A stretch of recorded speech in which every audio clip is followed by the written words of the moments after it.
ഇന്ന് രാവിലെ എല്ലാവരെയും ഞെട്ടിച്ചൊരു വാർത്തയായിരുന്നു. വീണ്ടും പാമ്പ് കടിയേറ്റ ഒരു കുഞ്ഞിൻ്റെ മരണം.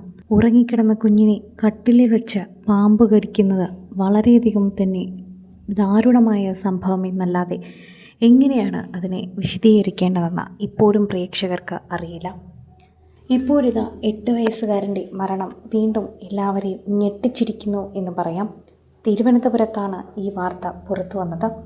ചിറയൻകീഴ് പാമ്പ് കടിയേറ്റ് 8 വയസ്സുകാരൻ മരിച്ച സംഭവത്തിൽ ഇപ്പോൾ ആശുപത്രി അധികൃതർക്കെതിരെ തന്നെ കടുത്ത വിമർശനം ഉയരുന്നുണ്ട്. ഒരു നാട് മുഴുവനാണ് ഈ കുരുന്നിന് ഇപ്പോൾ യാത്രയയപ്പ് നൽകിയത്.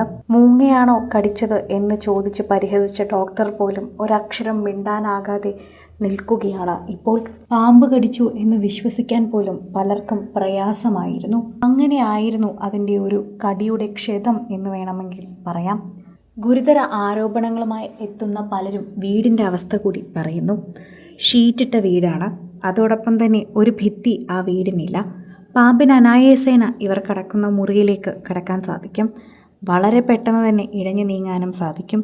സാധനങ്ങളുള്ളത് കൊണ്ട് തന്നെ അതിൻ്റെ അരികിൽ ചെന്നിരിക്കാനും സാധിക്കും. ഇവർ 6 പേരാണ് ആ വീട്ടിൽ താമസിക്കുന്നത്.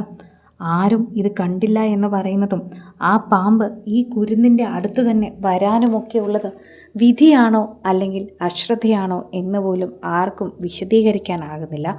അങ്ങനൊരവസ്ഥയിലാണ് എല്ലാവരും ഈ ഒരു വാർത്തയെക്കുറിച്ച് പ്രതികരിക്കുകയും അറിയുകയും ഒക്കെ ചെയ്യുന്നത്. ഇപ്പോഴിതാ ചിറയൻകീഴ് താലൂക്ക് ആശുപത്രിയിലെത്തിച്ച കുട്ടിക്ക് പ്രാഥമിക ചികിത്സ പോലും നൽകാൻ ഡോക്ടർ തയ്യാറായില്ല എന്നും തങ്ങളെ പരിഹസിച്ചാണ് കുടുംബം ആരോപിച്ച് എത്തുന്നത്.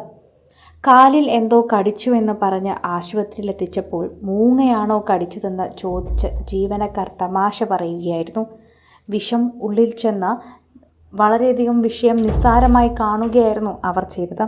ശരിക്കും ആ കുരുന്നിൻ്റെ ജീവൻ രക്ഷിക്കാൻ പറ്റുന്ന രീതിയിലേക്ക് എത്തുകയുണ്ടായിരുന്നു.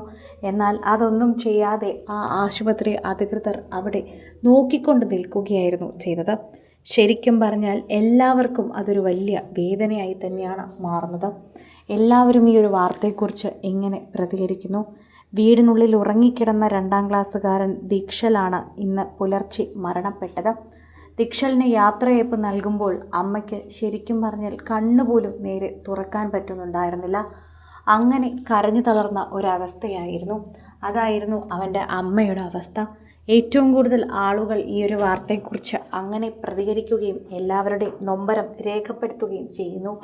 ഓരോ തവണയും പ്രേക്ഷകർ ഈ ഒരു വാർത്തയെക്കുറിച്ച് പ്രതികരിക്കുമ്പോഴും സോഷ്യൽ മീഡിയയിൽ തന്നെ എല്ലാവരും അതിനെ അനുസരിച്ചുള്ള കാര്യങ്ങൾ തന്നെയാണ് പറയുകയും ചെയ്യുന്നത്.